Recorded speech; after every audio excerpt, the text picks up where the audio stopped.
শোনেন, আমি একটা কথা বলি। বেলাল যে বাটপার, সিটার, প্রতারক, হ্যাঁ, সেটা সাইদ মারা যায় সে নিজে প্রমাণ করে দিয়ে গেছে যে বেলাল হলো প্রতারক।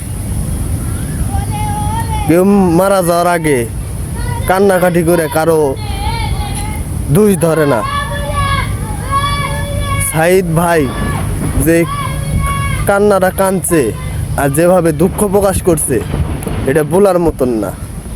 হ্যাঁ, মানুষ চিনেন আগে, মানুষ চিনে তারপরে মানুষের পিছে থাকেন।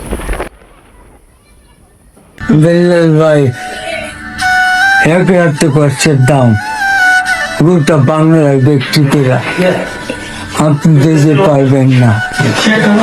এক রাতে কষ্টের দাম আপনি 8 লাখ টাকা বুঝান। আমি এসব টাকা চাই না, আমি কারো টাকা চাই না। আমার ট্রিটমেন্ট হবে না, আমি আল্লাহর কাছে যাব, আমি আল্লাহর কাছে চাইবো। আমি প্রয়োজনে সব টাকা মসজিদে দিয়ে দেব, কিন্তু আমি আর বেঁচে থাকতে চাই। গুড বাই বিল্লাল ভাই, তুমি আমার কষ্ট বলতো। Bye bye.